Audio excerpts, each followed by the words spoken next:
Hello class, my name is Brianna Ramirez and this is my speech. Did you know that American college sports is a multi-billion-dollar industry and generated $18 billion for athletic departments in 2019, according to Next Gen Personal Finance? College sports are a major part of American culture, as a majority of Americans have found entertainment through watching a college sports game at some point in their lives. According to ESPN, updated in 2002, a total of 4.1 billion minutes of live college football games were streamed across ESPN's owned and operated platforms in 2002. I argue that the federal government should pass a law that requires all college athletes in revenue sports receive a base salary, in addition to their NIL sponsorships, to make sure that they are fairly compensated for their time and work. This law should be implemented in every state. First, I will talk about the current functioning and inequality in the way that college athletes are paid. Then, I will examine why college athletes in revenue-generating sports deserve a guaranteed base salary. Then, I will conclude with what action should be taken to resolve these problems to ensure that college athletes get paid fairly. First, I will begin by examining the historically unfair distribution of collegiate athletic revenue against school sports administrators compared to athletes in revenue-generating sports. I will also examine college athletes' newfound opportunities for NIL sponsorships.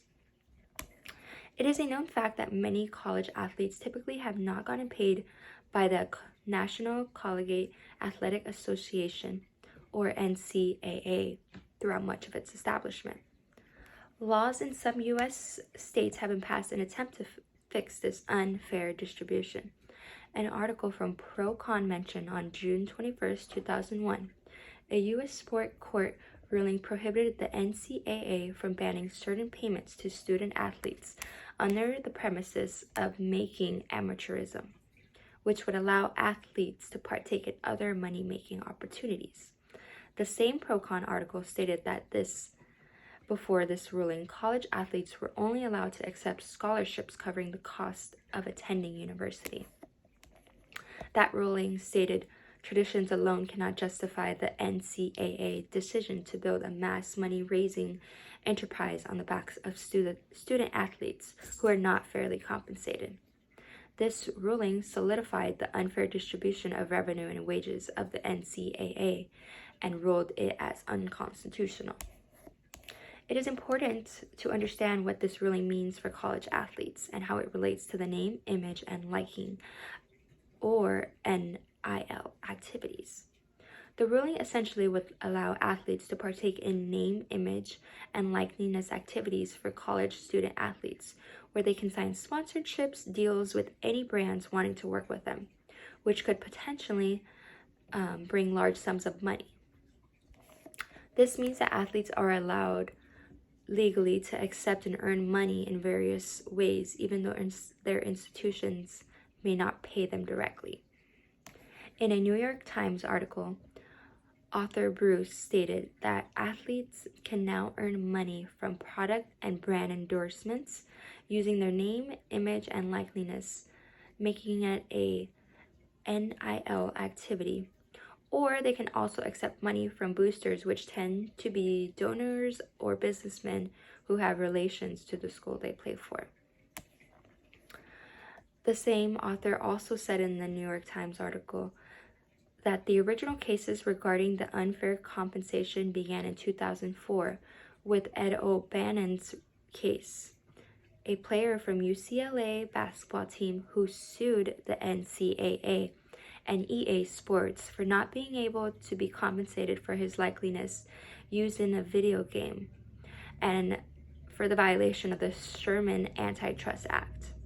With the ruling in his favor and a ruling of a separate lawsuit in 2009, California legislature later passed a law in 2019 that allowed for college athletes to hire agents and negotiate business deals. With these rulings and policy changes, we are able to see the beginning of important shifts within students' athletic world. Next, I will explain why athletes in renovated generating sports deserve to receive a base salary in addition to their NIL sponsorships.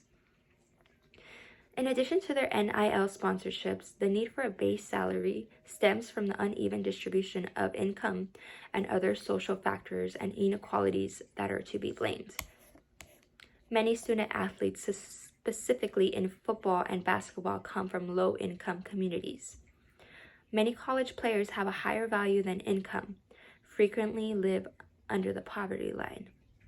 This is because, as stated by the National Bureau of Economic Research, the strict limitations on player compensation in revenue-generating college sports, such as football and basketball, result in the transfer of resources away from student athletes in those sports, who are likely to come from a lower income household in those than other sports.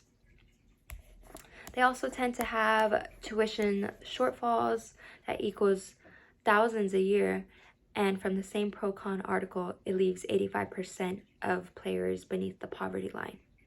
This can be seen through the example used by the article, where a University of Texas football player was worth $513,922 but lived $778 below the poverty line while owing $3,600 in tuition. Many athletes from low-income backgrounds remain in the same situation despite being scholarship recipients and bringing in millions in revenue for the same school that is failing them by preventing access to financial opportunities and not providing a base salary on top of it. With their backgrounds, many college athletes also experience a racial exploitation from the industry as they profit from the athletes. It is a fact that many of the athletes that play in college sports are disproportionately Black, especially in the highest revenue sports, basketball and football, as we previously mentioned. This means that there is a historical social dynamic that happens when it comes to unpaid slave labor that the pro-con article talks about. Research at the University of North Carolina Center for the Study of Retired Athletes, Zachary Kerr, is quoted from the article and mentions that it is hard to ignore the racial undertones when the financial benefit to these institutions is based on the unpaid work of young Black men. And a lot of the time, college athletes are also frequently denied the NCAA's other form of compensation, a quality education. Furthermore, an article from NPR mentioned that there is a racial split in supporting the pay for athletes who are disproportionately Black, amplifying these racist undertones where a majority of white people oppose paying college athletes while a majority of Black people are in favor. This makes the situation of not having a base salary even worse for many Black student athletes, with multiple parts of the system working against them. On top of the previous points, another form of exploitation that they experience is being paid virtually nothing by the institutions. Coaches, heads, and department staff take home much of the revenue that is brought in by the athletes. In 2017, the NCAA reported over $1.06 billion in revenue, making us wonder where the money goes. Pro-Con uses the program at the University of Louisville as an example of the revenue distributed by examining how their $45 million a year revenue is utilized. According to the article, the institution gives out 13 scholarships, which adds up to about $400,000 a year, and the coaches receive $8 million a year, and the assistant coaches make up to $500,000 a year. The revenue goes mainly to the department workers than the players, highlighting the unfair distribution of income and financial exploitation of student athletes. College athletes have historically been forbidden by the NCAA for not only being paid for their work, but for seeking other related compensation such as endorsement deals, as opposed to the executives, coaches, and staff who earn millions each year because of the athletes. A survey from College Pulse reported by Abigail Hess at CNBC asked the students what they think about this issue. Many students at 53%, with 38% in favor and 15% strongly favored, were in favor of paying student athletes, allowing them to profit from their NIL, and support these policies were significantly higher, with 40% strongly in favor and 31% in favor.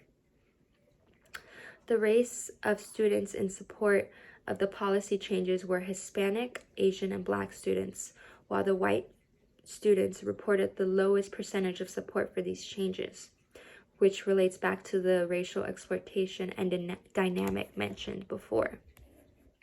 Finally, I will discuss how the issue of unfairly paid college athletes can be resolved. The unequal pay of college athletes can be resolved if the federal government passes legislation requiring that all schools pay athletes in revenue sports a base salary in addition to INL sponsorships. Additionally, schools can further compensate and incentivize athletes to perform well in the classroom by paying them bonuses if they can maintain a good GPA. Many would argue that the scholarships are enough compensation for college athletes, as the amount of money to fund athletes is no small feat. However, that would be the case if the NCAA would do its best to ensure tuition shortfall prevention, covering living expenses, and protect its athletes. But right now, it's not. This is revealed through the calculations by Mark J. Drowski from a Best College article, where he stated the average school scholarship is roughly $18,000, which does not cover out-of-state tuition fees at most public schools or the total cost of attending a private school. Most college athletes aren't receiving a full ride. One solution would be to allow the financial rewards for good grades amongst athletes. This would incentivize athletes to do good in their classrooms while ensuring that they can participate in more engagement with their academics. A ESPN article on the issue mentioned that there have been steps to make this happen, and that in August of 2002, the NCAA adjusted their rules to allow schools to pay up to $5,980 per year to athletes from academic performance after a federal mandate. However, only 22 of the 130 FBS level schools are actively pursuing implementing this policy. So, despite the significant ruling, there is still a long road ahead for this norm amongst university athletes. There are several reasons why the NCAA should fairly compensate their athletes and why I am advocating for this. From the same Best College article, they highlight that athletes bring in immense amount of revenue for their schools and bring high profile exposure to their schools while sacrificing time away from their academics, with many living on minimal spending money and income, and also risking their bodies against serious life-altering injuries. Universities should provide a base salary to all athletes in revenue sports that are adjusted to the cost of living in their city, which will allow the athletes to afford a sustainable lifestyle. Making it adjusted to the cost of living in the area where the university is will allow for it to be accurately calculated and will allow for people to know that their salary is justified and not small or large amounts of money. This will be cheaper for the schools in the long run, as they will be spending directly on athletes' well-being rather than building lavish facilities and spending money on programs to lure good players, as mentioned by Hess in her CNBC article. Now that I have discussed my resolution, we are able to come to our conclusion. First, I will discuss the current functioning and inequality in the way that college athletes are compensated. Then I will examine why college athletes in revenue-generating sports deserve a guaranteed base salary. Then I will conclude by listing some actions that should be taken to resolve these problems to ensure that college athletes are paid fairly.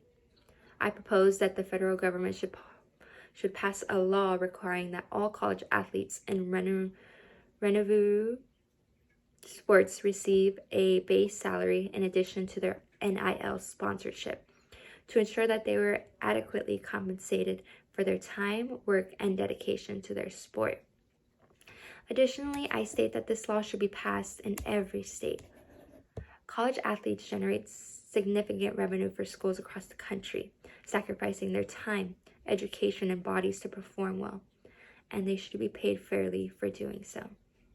Thank you so much for listening. I hope you have a wonderful day.